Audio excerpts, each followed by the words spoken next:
တော်ရရှိမှာခင်ဗျာအခုတစ်ပတ်ဆွေးနွေးပွဲမှာပါဝင်ဖို့ဖိတ်ကြားထားတဲ့ပုံကိုယ်တွေကတော့ NLD ပါတီအရန်ဘိုးအလုပ်အမှုဆောင်ကော်မတီဝင် NNER ပညာရေးပြုပြင်ပြောင်းလဲရေးနိုင်ငံလုံးဆိုင်ရာကွန်ရက်အဖွဲ့ကဒေါက်တာဦးသိန်းလွင်ရန်ကုန်မြို့ကဗေဒာသင်တန်းကျောင်းအုပ်ကြီးဦးမျိုးရန်အောင်သိန်းနဲ့ဘကသအဖွဲ့က88မျိုးဆက်ကျောင်းသားနိုင်ငံရေးအကျဉ်းသားဟောင်းဦးဘတ်သက်အောင်တို့ဖြစ်ကြပါတယ်မြန်မာနိုင်ငံမှာပညာရေးစနစ်ယိုယွင်းပျက်စီးနေတာကိုပြန်လည်ပြင်ဆင်ဖို့အတွက်ဆိုပြီးတော့ဆရာဦးသိန်းလွင်တို့ရဲ့ NNER အဖွဲ့နဲ့အစိုးရအာဏာပိုင်တွေအပြင်လွှတ်တော်အဖွဲ့အစည်းတွေကလည်းပဲအသီးသီးပဲဆွေးနွေးနေကြပါတယ်မြန်မာနိုင်ငံမှာပညာရေးစနစ်နှိမ့်ကျပျက်စီးနေတယ်ဆိုတာကိုအားလုံးအသိပဲဖြစ်ပါတယ်ဒီပညာရေးစနစ်ကြီးပြန်လည်ပြီးတော့ကောင်းမွန်တိုးတက်လာနိုင်ဖို့အတွက်ပညာရေးမူဝါဒသစ်တစ်ခုအမြန်ဆုံးပြင်ဆင်ချမှတ်နိုင်ဖို့လိုအပ်နေတယ်ဆိုတာလည်းပဲညှင်းမရတဲ့အချက်ဖြစ်ပါတယ်ဒီတော့အခု NNER အဖွဲ့နဲ့အစိုးရအဖွဲ့အစည်းတွေညှိနှိုင်းနေတဲ့အကြောင်းတွေနဲ့ပတ်သက်ပြီးအခြေအနေတွေဘယ်လိုရှိနေတယ်ဆိုတာဒေါက်တာဦးသိန်းလွင်ကိုဥစွာပထမမေးပြစီခင်ဗျဟုတ်ကဲ့အစိုးရရဲ့ပညာရေးမြင့်တင်မှုအကောင့်တွေပေါ်ရေးဖွဲ့နဲ့ဆွေးနွေးနေတာတော့3-4ကြိမ်ရှိပါပြီကျွန်တော်တို့ပထမဆုံးပြည်ထောင်စုဝန်ကြီးဦးတင်နိုင်သိန်းသူကပညာရေးမြင့်တင်မှုအကောင့်တွေပေါ်ဖွဲ့ရဲ့ဥက္ကဋ္ဌဖြစ်ပါတယ်သူနဲ့ပထမဆုံးအကြိမ်ဆွေးနွေးခွင့်ရတယ်ဒုတိယအကြိမ်မှာအစိုးရတက်ကပေါမောက်ခတွေအပါဝင်ပေါ့အဲဒီပညာရေးမြင့်တင်မှုအဖွဲ့ကပုဂ္ဂိုလ်တွေရဲ့နောက်ပြည်သူ့လွှတ်တော်ကပညာရေးမြင့်တင်မှုကော်မတီကတာဝန်ရှိတဲ့သူရဲ့ကျွန်တော်တို့ NNER ကဒီပညာရေးမူဝါဒပိုင်းဆိုင်ရာမှာတာဝန်ရှိတဲ့သူတွေနဲ့ဒီဆွေးနွေးပွဲတစ်ချိန်လုပ်ပါတယ်အဲဒါရန်ကုန်မှာပဲလုပ်ပါတယ်အဲဒီမှာတော့ကျွန်တော်တို့ဒီပညာရေးမူဝါဒဆိုင်ရာအခြေခံတွေစပြီးတော့ဒီဆွေးနွေးခွင့်ရတယ်ဒါပေမဲ့အဲဒီပထမဆုံးဆွေးနွေးပွဲကတော့သဘောတူချက်မရသေးပဲနဲ့နှစ်ဖက်မှာဒီအခြေတင်ဆွေးနွေးတဲ့အဆင့်ပဲရှိပါတယ်အဲ့တော့ဆရာတို့အဲ့ဒီဆွေးနွေးနေကြတဲ့အချိန်မှာကျွန်တော်တို့သတင်းတွေထဲမှာတွေ့လိုက်တာပေါ့လေနော်အဲ့ဒီမှာဒီတက္ကသိုလ်တွေကိုဗဟိုချုပ်ကိုင်မှုမရှိတဲ့စနစ်နဲ့ဆက်ပြီးတော့သွားဖို့ဆရာတို့တင်ပြတယ်ဗာလေကြားတယ်အဲ့တော့ဟိုဘက်ကအစိုးရဘက်ကလည်းပဲဒီဟာကိုမကြိုက်ဘူးဆိုတာဘယ်လိုဖြစ်တာလဲခင်ဗျဟုတ်ကဲ့ကျွန်တော်တို့ကတက္ကသိုလ်တွေကိုကိုယ်ပိုင်ပြဋ္ဌာန်းခွင့်ရှိတင်တယ်နောက်တစ်ခါပညာရှင်တွေရဲ့တက္ကသိုလ်ဆရာတွေရဲ့လွတ်လပ်ခွင့်ရှိတင်တယ်ကျောင်းသားတွေရဲ့လွတ်လပ်ခွင့်ရှိတင်တယ်လို့တင်ပြတဲ့အခါမှာဒီအစိုးရဘက်ကတာဝန်ရှိတဲ့သူတွေကဒီလွတ်လပ်ခွင့်အကုန်ပေးလို့မရဘူးဟိုချုပ်ကင်မှုဘို့ချုပ်ကင်မှုရှိဖို့လိုတယ်နောက်တစ်ခါကျောင်းသားတွေကိုလည်းဘာသာရေးရွေးချယ်ခွင့်တွေအသင်းအဖွဲ့ဖွဲ့စည်းခွင့်တွေမှာလွတ်လပ်ခွင့်ပေးလို့မရသေးဘူးကျောင်းသားတွေကမရင့်ကျက်သေးဘူးအဲဒီလိုပြောတော့အဲ့ဒီပေါ်မှာကျွန်တော်တို့အခြေတင်ဖြစ်ကြတယ်လေဟုတ်ကဲ့အဲ့တော့ဒီကျောင်းသားတွေကမရင့်ကျက်သေးလို့လွတ်လပ်ခွင့်မပေးနိုင်ဘူးဆိုတာကဟိုတစ်ဖက်ကနေကြည့်လို့ရှိရင်တော့ကျောင်းသားတွေပေါ်မှာเนาะအထင်မြင်သေးတဲ့ပုံစံမျိုးပေါ့ဒီဟုတ်ကဲ့အဲ့ဒီသဘောတရောက်တဲ့အတွက်ဟုတ်ကဲ့နိုင်ငံတကာမှာလည်းဒီတက္ကသိုလ်တွေကောလိပ်တွေမှာကျွန်တော်တို့မြင်နေတွေ့နေတာပဲကျောင်းသားတွေ18နှစ်ပတ်ဝန်းကျင်ရောက်လာပြီဆိုလို့ရှိရင်သူတို့မှာကိုယ်ပိုင်စဉ်းစားတွေးခေါ်ခွင့်ကိုယ်ပိုင်ဆုံးဖြတ်ခွင့်တွေသူတို့လည်းရှိတယ်အဲ့တော့ကိုကြိုက်တဲ့ဘာသာရပ်ကိုယူတယ်เนาะစသဖြင့်ဒါမျိုးတွေလည်းရှိနေတာပဲကိုမျိုးရနိုင်သိန်းတို့ကိုမေးပြစေသူတို့လူငယ်တွေအနေနဲ့ကြတော့ကောဒီကိစ္စပေါ်မှာဘယ်လိုမြင်တယ်လဲလို့ပါကိုမျိုးရနိုင်သိန်းဟုတ်ကဲ့ပါဗျာကိုကြိုက်တဲ့ကောလေးကိုသွားလို့မရချင်ဘူးလားဗျာကျွန်တော်တို့ငယ်စဉ်ကျောင်းတက်ခွင့်ရကြတဲ့ကကျွန်တော်တို့က format တစ်ခုထဲမှာချခဲ့တာဗျာတကယ်နိုင်ငံတကာပညာရေးစနစ်မှာဖွံ့ဖြိုးနိုင်ငံတွေကြည့်လို့ရှိရင်ကိုကြိုက်တဲ့ဘာသာကိုရေးချယ်ခွင့်ရှိတယ်ပြီးလို့ရှိရင်လက်ဆောင်ရေးချယ်ခွင့်ရှိတယ်ဗျာအဲ့တော့ဘယ်တိုးတက်တဲ့နိုင်ငံမှာမဆိုကျွန်တော်လေ့လာကြည့်မယ်ဆိုလို့ရှိရင်ကိုယ်နဲ့ခိုင်ညီတဲ့ဘာသာရပ်ကိုကိုယ်ပိုင်ရေးချယ်ခွင့်ရှိတယ်နော်လက်စွာပညာရှာမိခွင့်နဲ့ကိုယ်သင်ကြားတဲ့ပညာကိုပြန်လည်ဖြန့်ဝေခွင့်ကပညာရေးမှာအရေးကြီးတဲ့အစိတ်အဖြစ်လို့ကျွန်တော်မြင်ပါတယ်ဟုတ်ကဲ့ခင်ဗျဟုတ်ကဲ့ကျွန်တော်တို့လည်းပဲငယ်ဆုံးကတက္ကသိုလ်မှာဒီလိုပဲကိုကြိုက်တဲ့ဘာသာရပ်ကိုရွေးချယ်ပြီးတော့တက်ခဲ့ကြရတဲ့အခြေအနေမျိုးပေါ့နော်အခုနောက်ပိုင်းကျတော့ဒီ10တန်းမှာရတဲ့အောင်မှတ်ကိုတခါတည်းအဓိကထားပြီးတော့တစ်သက်လုံးကိုဒီ10တန်းအောင်မှတ်ကနေပြီးတော့တစ်သက်လုံးကိုဘဝတစ်ခုလုံးကိုဒီတက္ကသိုလ်ဝင်တန်းအောင်မြင်တဲ့10တန်းအောင်မှတ်နဲ့ပဲဆုံးဖြတ်လိုက်တယ်ဆိုတာကတချို့ကလေးတွေမှာတော်တော်လေးနစ်နာတယ်ဆိုတာကျွန်တော်သိရတယ်လေဒါတွေကြောင့်မို့လို့ကိုဝါသနာပါတာကိုကြိုက်နှစ်သက်တဲ့ဟာကိုရွေးချယ်ပိုင်ခွင့်တော့ရှိတဲ့တယ်လို့မြင်ကြတာပေါ့လေအများကကိုဘတ်သက်အောင်ခင်ဗျဟုတ်တယ်ဗျကိုဘတ်သက်အောင်ဘယ်လိုမြင်လဲခင်ဗျအဲ့ဒါဟုတ်ကဲ့ကျွန်တော်တို့လည်းအဲ့လိုပဲခံစားရပါပဲဘာလို့ဆိုတော့ကျွန်တော်တို့ဒီ84မှာကျွန်တော်တို့10တန်းအောင်တယ်လေ10တန်းအောင်တဲ့အခါကျွန်တော်တို့ကအမှတ်စင်းနဲ့ကျွန်တော်တို့ကိုကန့်တက်လာပြီးတော့ဟိုကျွန်တော်တို့ဒီရတဲ့အမှတ်ပုံမှာမူတည်ပြီးတော့ဘာသာရပ်ကိုရွေးချယ်ရတဲ့စနစ်တိုင်းမှာကျွန်တော်တို့ကကြီးကျင်းလာတယ်ပေါ့နော်ပြီးတော့ကျွန်တော်တို့ကအဲ့ဒီ format ထဲမှာပဲဝင်ပြီးတော့ကျွန်တော်တို့ကဒီကျောင်းပညာရေးကြတော့လေအဲ့ဒီတက္ကသိုလ်ရောက်လာတဲ့အခါမှာလည်းကျွန်တော်တို့မှာကျောင်းသားသူခွင့်ရရတယ်မရှိဘူးကျွန်တော်တို့နိုင်ငံတကာကျောင်းသားတွေဆိုလို့ရှိရင်ပေါ့ဒီကနပြောလို့18နှစ်ရောက်တဲ့နဲ့သူက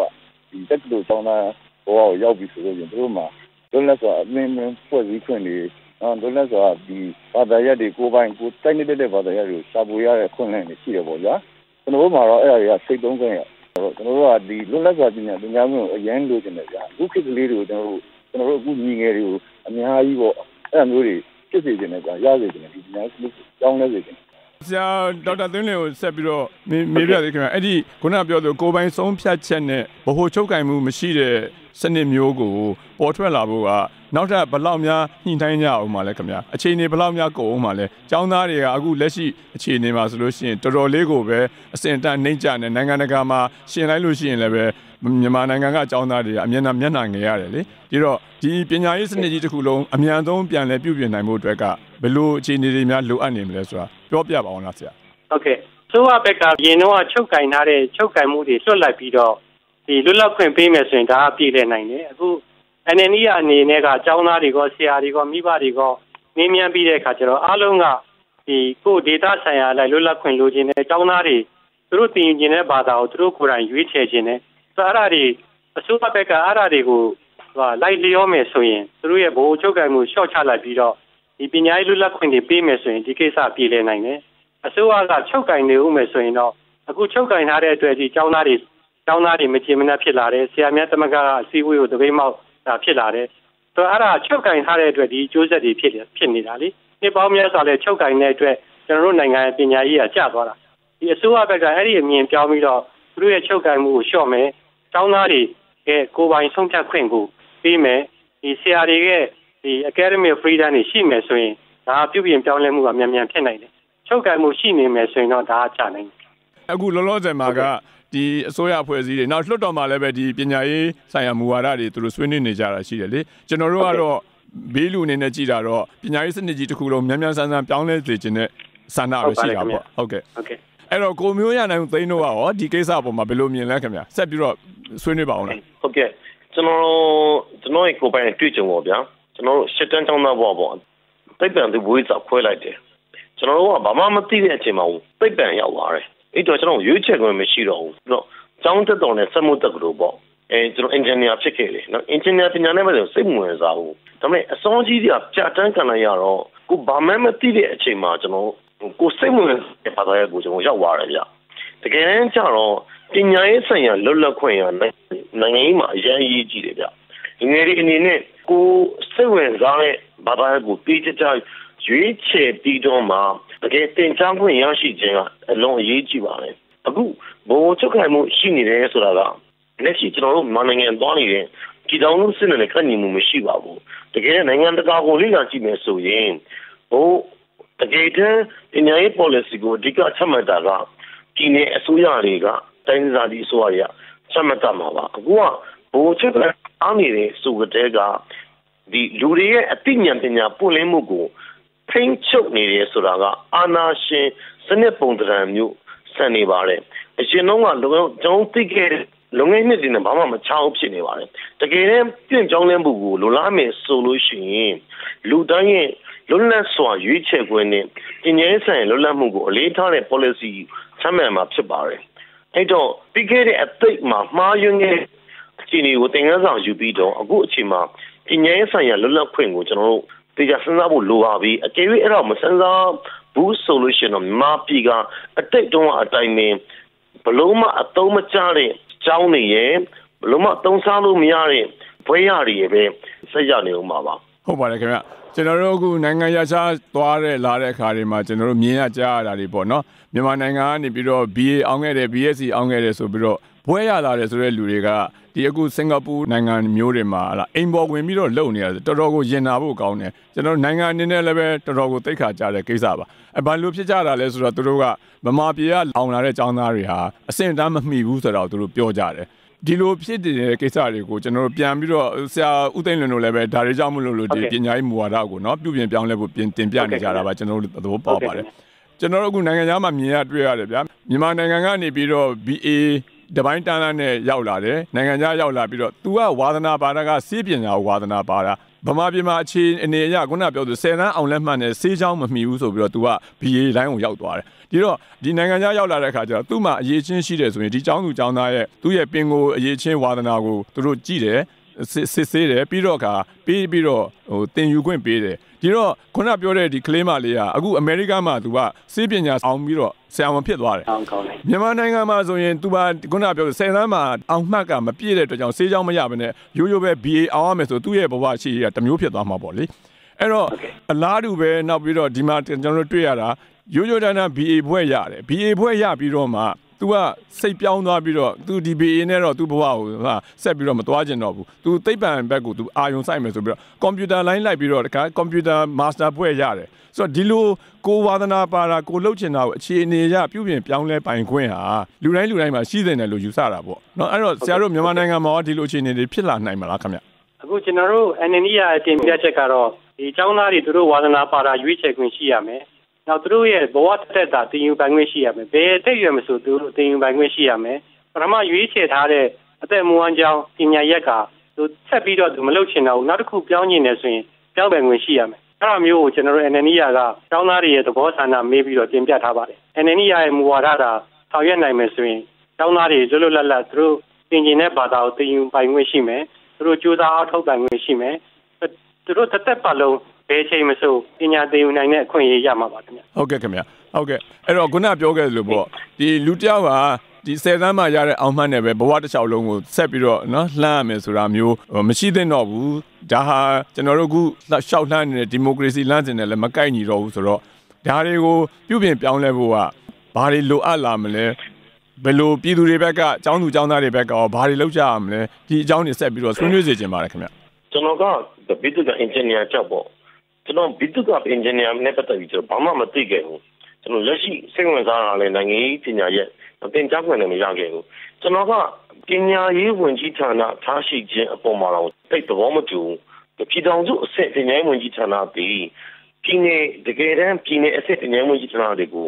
coordinate လုပ်တဲ့အဆင့်လောက်ပဲရှိတယ်နဲ့ထင်တယ်ဗျ။ဘာကြောင့်လဲဆိုတော့ပြည်ထောင်စုအဆင့်ပညာရေးဝန်ကြီးဌာနထားရှိပြီးတော့အားလုံးကိုထိန်းချုပ်တော့လုံးဝသဘောမတူပါဘူး။တကယ်တမ်းကျတော့ပညာရေးလွတ်လပ်ခွင့်ပေးမယ်ဆိုလို့ရှိရင်အခုလိုမျိုးကျွန်တော်စကားတွေပြောနေရတာအန်ချော်နေပါတယ်လူငယ်တယောက်ကသူဟုတ်ပြီနိုင်ငံတော်အဆင့်သတ်မှတ်ထားတဲ့နော်10တန်းအဆင့်ပေါ့နော်ဒီတက္ကသိုလ်ဝင်တဲ့အဆင့်အောင်မြင်ပြီဆိုလို့ရှိရင်သူစစ်တမ်းကြရာတက္ကသိုလ်တွေကိုသူရွေးချယ်ခွင့်ရှိမယ်ဒါကနိုင်ငံတော်ကဒီပြည်နယ်ကနေပြီးတော့သတ်မှတ်ထားတဲ့တက္ကသိုလ်ဖြစ်ကောင်းဖြစ်လိမ့်မယ်ဒါမှမဟုတ် private university ဖြစ်ကောင်းဖြစ်လိမ့်မယ်အဲ့တော့သူကရွေးချယ်ခွင့်တွေအများကြီးရှိရမယ်အခုအောင်ကျတော့ရွေးချယ်ခွင့်ကပေါင်းကန်သားတယ်ဒီလိုမတော်လို့ရှိရင်မရောက်တော့ဘူးဆိုရင်ထမို့ဖြစ်နေတယ်အခုကကျတော့အဲ့ဒီဟာတွေအမှမှားရှိနေတယ်အဲ့တော့အရေးကြီးတာကပညာရေးဆိုင်ရာလွတ်လပ်ခွင့်ပါပဲပညာရေးဆိုင်ရာလွတ်လပ်ခွင့်ကိုပြောတဲ့အခါမှာဟိုပြည်ထောင်စုအဆင့်လို့ပြောတဲ့ပညာရေးဝန်ကြီးဌာနရဲ့ကျုပ်ပိုင်ကိုအများကြီးရှော့ချတဲ့မှာလေသူဒီပြည်နယ်တော့မဟုတ်တိုင်းဒေသကြီးပညာရေးဝန်ကြီးဌာနတွေကြားထဲမှာဇက်သွဲဆောင်ရွက်ပြီးတဲ့အဆင့်ပဲဖြစ်တဲ့မှာလေတကယ်တမ်းကိုပြည်နယ်လိုက်ကိုတိုင်းဒေသကြီးလိုက်တော့မဟုတ်ကိုခရိုင်လိုက်ရှိနေတဲ့ပညာရေးဌာနတွေကသာလျှင်ကိုပညာရေး policy ကိုချမှတ်တဲ့မှာလေဒါကျွန်တော်အမြင်မှာဓမ္မတာလျှင်ကျွန်တော်ပြည်ထောင်စု Federal ပြည်ထောင်စုနဲ့ကန့်ညီတဲ့ပညာရေးမူဝါဒကိုချမှတ်နိုင်မှာဖြစ်ပါတယ်တော့မဟုတ်လို့ရှိရင်တော့ကျွန်တော်မှာ education freedom ပညာရေးဆိုင်ရာလွတ်လပ်ခွင့်ရှိမှာမဟုတ်ပါဘူးပြည့်တင်သားစီးတဲ့အခြေအနေတွေဆက်ဖြစ်နေမှာပါကျွန်တော်အမြင်ကပြောရမယ်ဆိုလို့ရှိရင်တော့ပညာရေးဝန်ကြီးဌာနရဲ့လုပ်ပိုင်ခွင့်တွေကိုကြားခဲ့ညှိနှိုင်းပေးသူအစလောက်ထိပဲထားပြီးတော့ဒေသဆိုင်ရာတွေတိုင်းဒေသကြီးတွေမှာသူ့ရဲ့ကန့်ညီတဲ့ပညာရေး policy ကိုချမှတ်စီခြင်းအပြင်ကျွန်တော်ပညာရေးလွတ်လပ်ခွင့်ကိုပုံမတိုးတက်စေချင်ပါတယ်ခင်ဗျာဟုတ်ကဲ့ခင်ဗျာဟုတ်ကဲ့ဒီနေရာမှာကျွန်တော်နည်းနည်းဝင်ပြောချင်တယ်ဗျာပြောပါခင်ဗျာပြောပါကိုမျိုးရအောင်တင်ပြောတဲ့ပုံမှာလေဟုတ်ကဲ့ဒီကိုမျိုးရအောင်တင်ရဲ့ဒီပြည်ထောင်စုပညာရေးဝန်ကြီးဌာနအနေနဲ့ကဒီကြားကန်နေရာပဲရှိတင်တယ်ဒီအဆင့်ကတော့ကျွန်တော်သဘောတူပါတယ်ဒီပညာရေးဝန်ကြီးဌာနပံ့ပိုးကူညီတဲ့နေရာမှာရှိတင်တယ်ကျောင်းတွေဆရာတွေတက္ကသိုလ်တွေကိုဗဏ္ဍာရေးထောက်ပံ့တဲ့ဟာဒီကျောင်းတွေအရေးသွေးမြင့်မှုတွေဆောင်ရွက်တဲ့ဟာကျောင်းသားတွေဆရာတွေကာကွယ်ပေးတဲ့လို့ဒီအဆင့်တော့သဘောတူတယ်ဒါပေမဲ့အခုဒီမူချမ်းရေးထားတဲ့ပြည်သူ့လွှတ်တော်ရဲ့ပညာရေးမြင့်တင်မှုအဖွဲ့ရဲ့ရေးထားတဲ့အမျိုးသားပညာရေးဥပဒေရဲ့မူချမ်းမှာဗဟိုအစိုးရရဲ့အာဏာကိုပြည်နယ်အစိုးရလွှဲထားတယ်ဗျလွှဲထားတာပါတယ်ဒါပေမဲ့အဲ့ဒီအဆင့်အထိကိုမလုံလောက်သေးဘူးလို့ထင်တယ်ပညာရေးလွတ်လပ်ခွင့်ကသူ့ပြည်နယ်အတွင်းမှာပဲဒေသအသီးသီးရှိတယ်လူမျိုးတွေနေထိုင်တဲ့နေရာဒေသတွေရှိတယ်သက်ဆိုင်ရ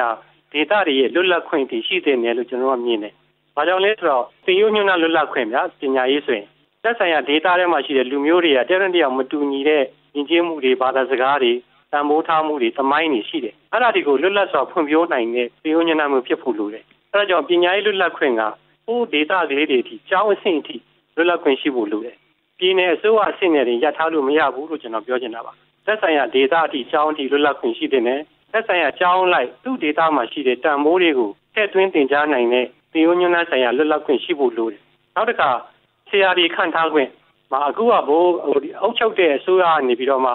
ဆရာတွေကိုခန့်နေပြောင်းနေရာထူးတက်တဲ့အဲ့ဒါတွေကိုအုပ်ချုပ်တဲ့သူကလုပ်နေတယ်အဲ့ဒီအစားသူ့ဒေတာလိုက်သူ့ကျောင်းလိုက်လုပ်ပိုင်ခွင့်ရှိတယ်ဆိုရင်ဒါပို့ပြီးတော့လွတ်လပ်ခွင့်ရှိမယ်ပို့ပြီးတော့သူတို့ဒေတာနဲ့ကိုက်ညီတဲ့ဆရာတွေကိုသူတို့ကိုယ်တိုင်ရွေးချယ်နိုင်မယ်အဲ့ဒီလိုမျိုးလွတ်လပ်ခွင့်ကိုရှိစေချင်တယ်အဲ့ဒါကိုဆိုလိုတာပါဟုတ်ကဲ့ဒါဆရာတော်သိန်းနေပြောတဲ့စကားကိုကျွန်တော်ပြောတာလိုသွားလာပါခင်ဗျကျွန်တော်ပြောချင်တဲ့စကားကိုဖြည့်ဆွက်ပြောဆိုပြီးတဲ့အတွက်ဆရာကိုကျေးဇူးတင်ပါတယ်ဟုတ်ကဲ့ကျွန်တော်အဲ့ဒါကိုဆိုလိုချင်ပါတယ်ခင်ဗျဟုတ်ကဲ့ခင်ဗျ